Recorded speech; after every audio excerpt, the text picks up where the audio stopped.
Hi there, James Craddock with the iGestalt Creative Thinking Strategy, and we are in the final arena. You've made it. We're all the way at the eternal arena. We have processed from the physical arena through the sensual arena into the emotional arena to the conscious. We've written into the subconscious. We've seen the power of the sixth sense arena, and now we are in the eternal arena.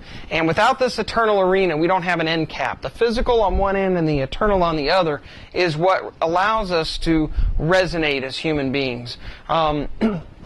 I know this particular arena, especially from the onset of explaining that there are all these 7 arenas, probably raises some questions in different people's minds. I come with a Christian background and a theological degree, and I'm sure the first thing in your mind is, okay, now he's going to leverage all this and use it to push his own religious agenda, and that by no means is the purpose of this training. If I want to do that, I'll do that from a pulpit. I'll do that in an environment where I am invited and where that is permitted, or I will do it in a social environment where I have not sold you on some other thing, such as a soapbox on a street corner, if that so be the arena or the area that I want to infiltrate with my beliefs. What I am doing here in the spiritual arena is to first and foremost create and establish the framework of the spiritual arena. That it exists, and that it exists in concert with the other 6 arenas. Without the spiritual arena, you have a very major component missing in the human experience, and that is, as we've seen, this signal that comes in, and this frequency that we ride, or that exists through us through all 7 of these arenas. It has to have somewhere to go, otherwise it would just drift off into eternity or off into space, and would never be reflected. And if it was never reflected, many aspects of our human condition would not exist, and frankly, we wouldn't exist. We would truly be nothing more than a thought form. We would be nothing more than vapor, if you will. And that's not the case. We are valuable human beings, valuable to one another, valuable to our society and our earth and our families, valuable to God Himself. We have value, and it's because we have the 7th arena in our 7 arenas of the human experience, which is the eternal arena. And that eternal arena, it has properties to it that are very critical to what we're doing. It reflects back to us that signal that we are processing all the way through. It records everything that we bring into our human experience. It records it, and it addresses it, just like, again, the computer analogy. The eternal arena is where we get our existence. If you will, it's where we get our soul.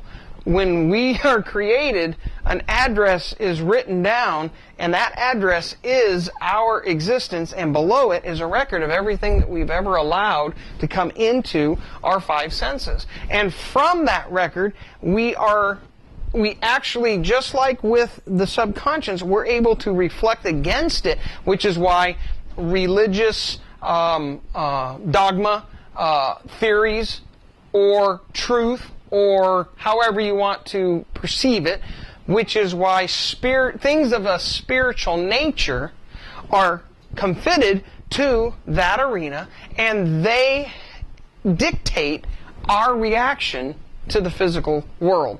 Because this light energy comes in, and it goes through all 6 arenas, and it hits the spiritual arena, and then it's reflected back. It's recorded and reflected back on us. And each of our other arenas, especially that subconscious arena, they take advantage of it. They collect from it. Data can come in and be all garbled or not clean, and it can hit the spiritual arena and reflect back pure and white and perfect and helpful. It's amazing the power of the spiritual arena. It's amazing the attributes and the laws that govern the spiritual arena, and also how really intangible it is. But probably the most critical thing to recognize here in this strategy is that there is a clear divide between the sixth sense arena and the eternal arena. The eternal arena, if these 7 arenas weren't delineated for you, and somebody were to talk about the universe or talk about the eternal space of our existence or something of that nature, then they would naturally lump the sixth sense arena into the eternal arena.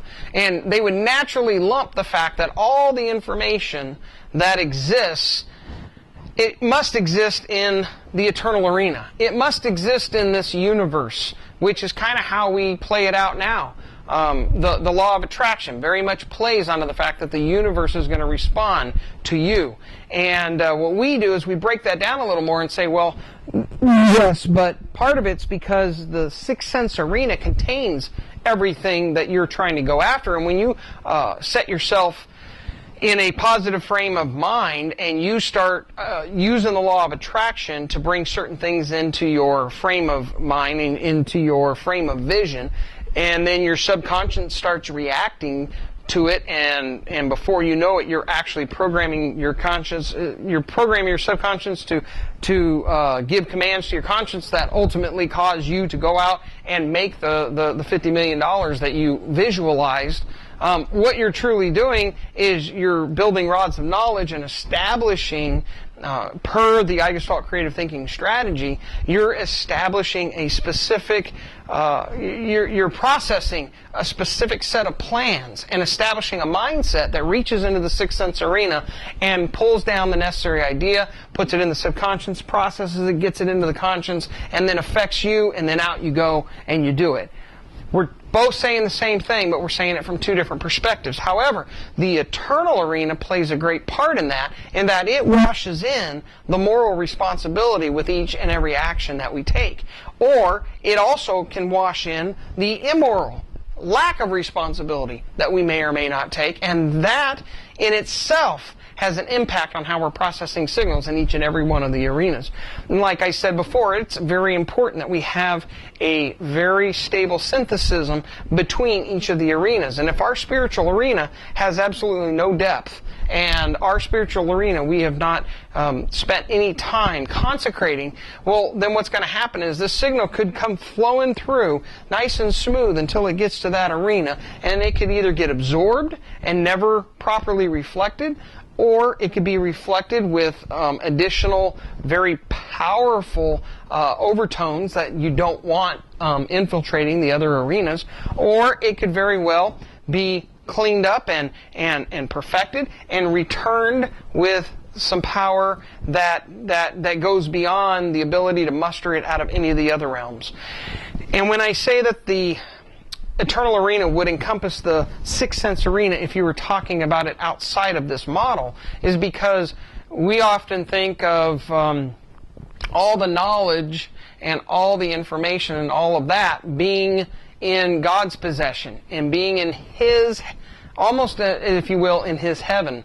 But obviously He imparts to us much wisdom, and we know that a fear of Him is where we begin to have this ability to understand and to know and to see wisdom greater and in more depth than is available to us outside of including that arena. So if we disregard that arena, the reflected signals that we need access to, and also, not to mention the reflected signals, but also the body of information in the spiritual arena that gets projected onto us through the writings and through the manifestation of God in this world via the working of His angels, via the working of His Spirit, via the working of those that have been called before Him, the Abrahams and the Moseses and the Josephs that have taken direct access from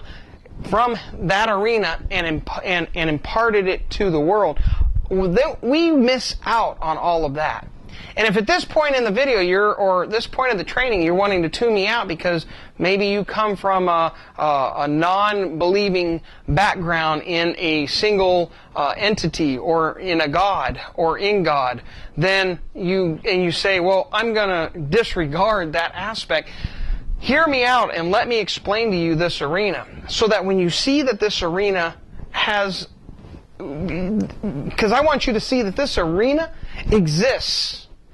It's non-controversial. Once you recognize in the same format of the other 6 arenas that this arena is real and that you possess it, then I'm anticipating, yes, to influence you to go and search out that arena and fill it with content that is going to benefit you. And it's going to give you the substance that you need to keep the harmony of the other 6 arenas in line. And you'll be amazed at the power that you can have and that you can access in this eternal arena. And it'll also give you a sense of judgment, of morality, of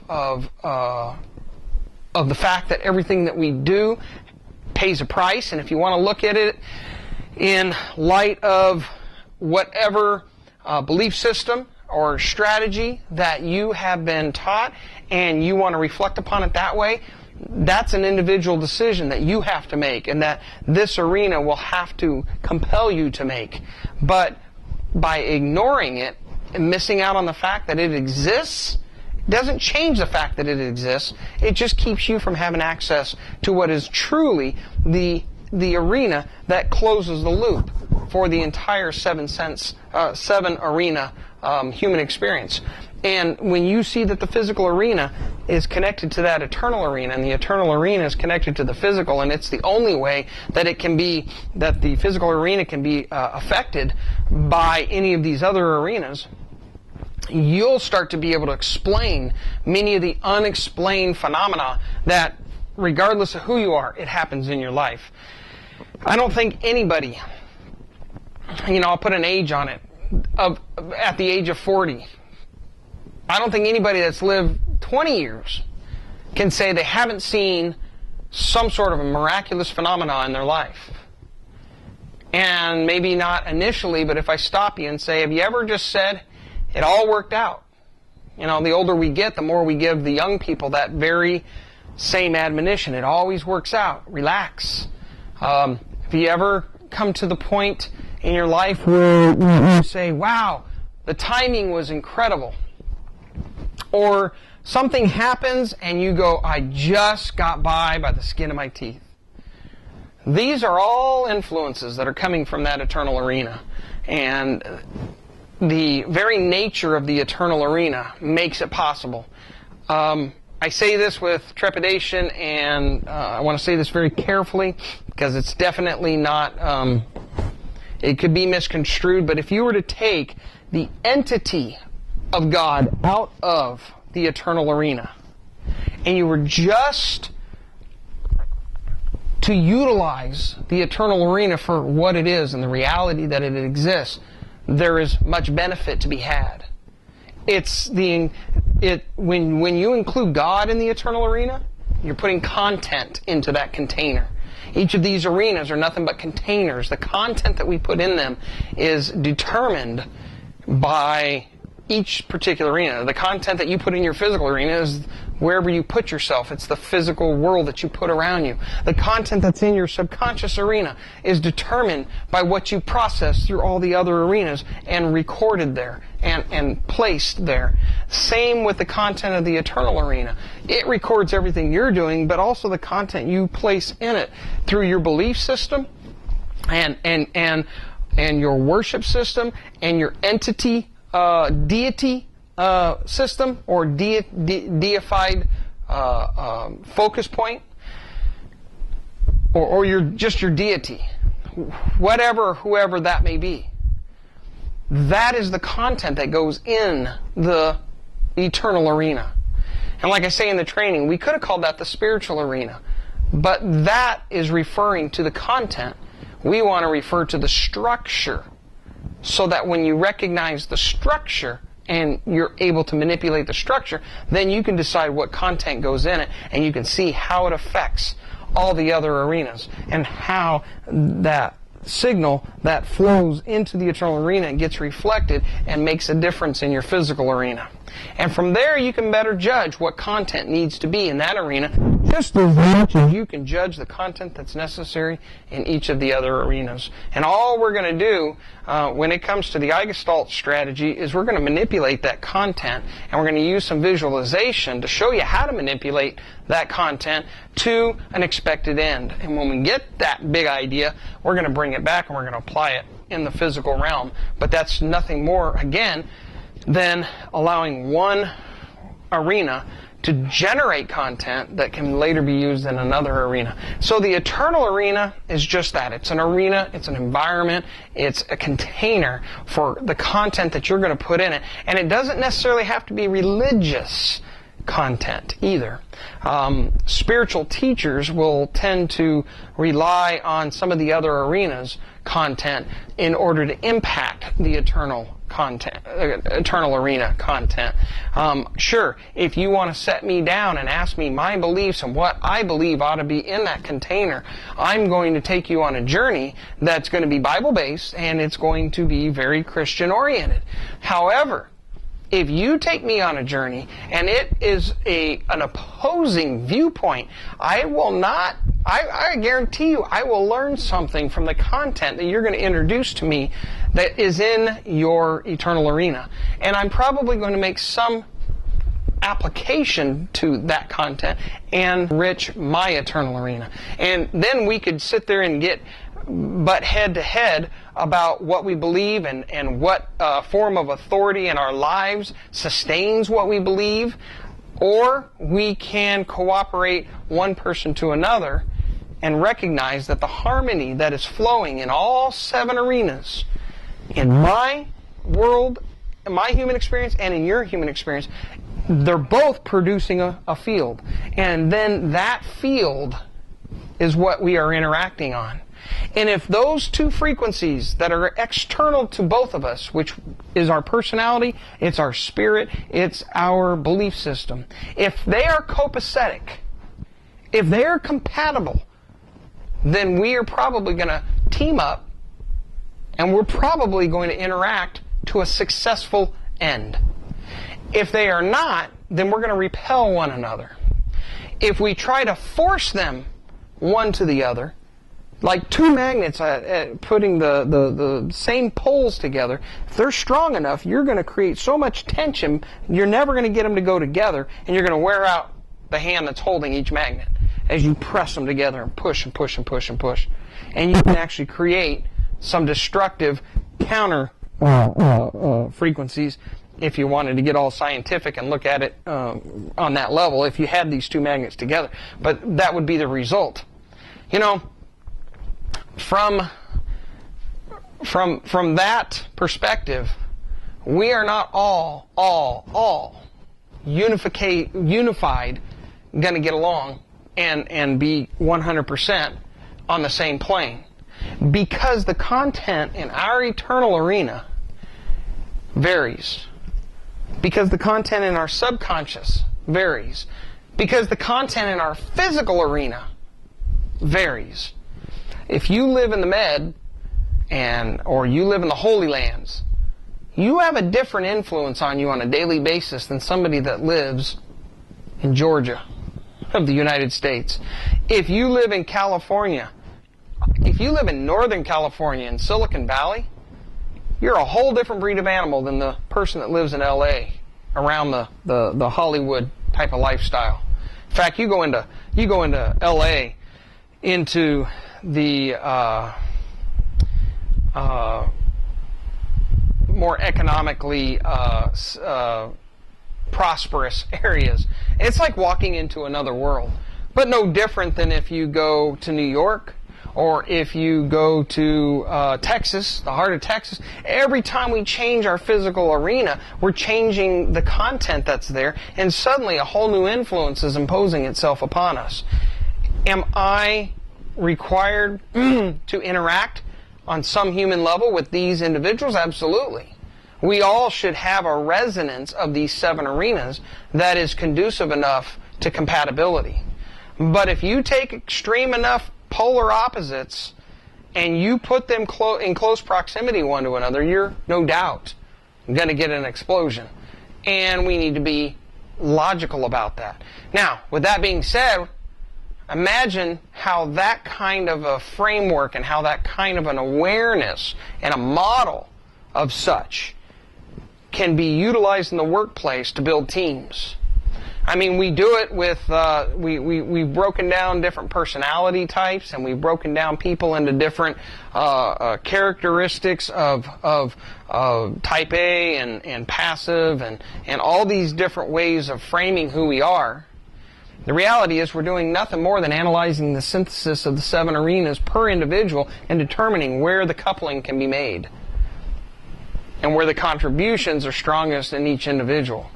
And there are umpteen systems, and we put them throughout the Institute, that allow you to find your strengths and your weaknesses and determine how you're going to couple with other people in the close environment that you're in. But in this day and age of a worldwide convergence, we need to be careful not to try to shove it all into the same mold. It wasn't designed that way. We weren't designed that way. We cannot be so well traveled and so well versed in every culture that we are that compatible and copacetic with every individual on earth. And that being said, it's very hard to do that just within your own community. So when people don't like us, or don't gravitate towards us, or don't agree with the content that we have in one of these extreme arenas, such as the eternal, or they perceive our subconscious arena to being more defiled than theirs, or less preserved than theirs, or they see our conscious arena as being less refined than theirs, or they compare physical arenas one to another, the size of the house, the quality of the car, we're shorting ourselves. And we're missing the point. See, if I resonate in all 7 arenas with a purity and a functionality that is consistent and rhythmic and aligned, if all of these are in alignment and you're in alignment, we're going to have a great relationship because our spirits are not going to be literally fighting against themselves. A house divided against itself cannot stand. And if that happens, if these arenas start to conflict one with another, and we call that sometimes mental illness, sometimes we call it spiritual disease, sometimes we call it physical or opportunity, lack of opportunity. We label it with all kinds of names and traits and reasons. But if there is that constant battle between these arenas, we're not going to get anywhere. And because the eternal arena is so core, central to our core, as you see in the video, as we take the flat pentagon and we give it some three-dimensional shape, you'll see that that eternal arena is at the bottom there. It's at our core. It's very much intricate, but it also affects our physical arena and therefore the other 6 arenas with amazing, immense saturation. And we see it in the world today. We see extremists of all stripes filling the eternal arena with content that overbears and overrides the logic of the other 6 arenas. That invariably the God who made us gave us all 7 arenas, not just the one. And they allow that synthesism to overcome the reality of who we are in this world. Like a rocket that expels its engines as it gets farther off into space, we'll, I believe, kind of do that. We will do that at such a time that we terminate our existence on this earth. And we will shed the first 6 arenas. They'll be gone. They'll no longer be needed. They'll blow away with the dust from whence we came. As our body is laid in a grave, we will have no need for those 6 arenas. And what will remain is the content of that 7th arena. And the implications and the consequences of whatever is truth about that 7th arena is going to be our eternity. How we interact with what we put in that container here on this earth is what determines how we interact on this earth. But it also determines what we carry away with us when our spirit is no longer the result of a resonance between 7 arenas, and it and our soul are joined to strictly live out in the eternal arena. I know that's heavy stuff.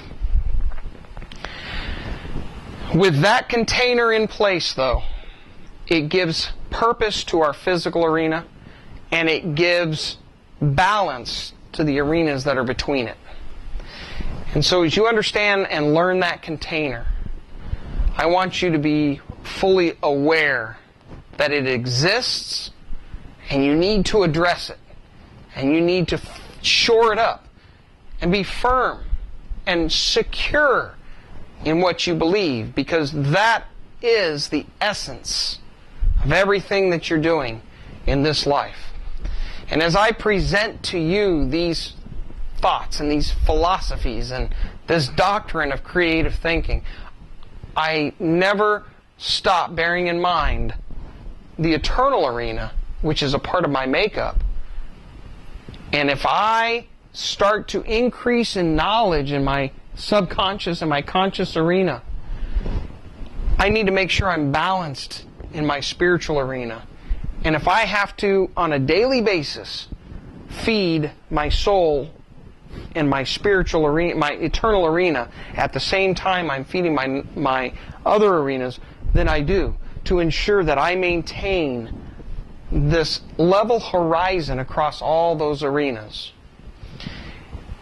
And as one area grows, the other area grows, and that becomes like a tree planted by the rivers of water, and it blossoms, and it becomes beautiful in its own way, and it prospers and drops fruit of financial success and love and peace and harmony, and my spirit, my personality starts to be copacetic and starts to interact and relate to other people with forgiveness, with meekness, humility, kindness, compassion, and all of those desirable traits. You know, we were taught in the book How to Win Friends and Influence People. We were taught all of those traits.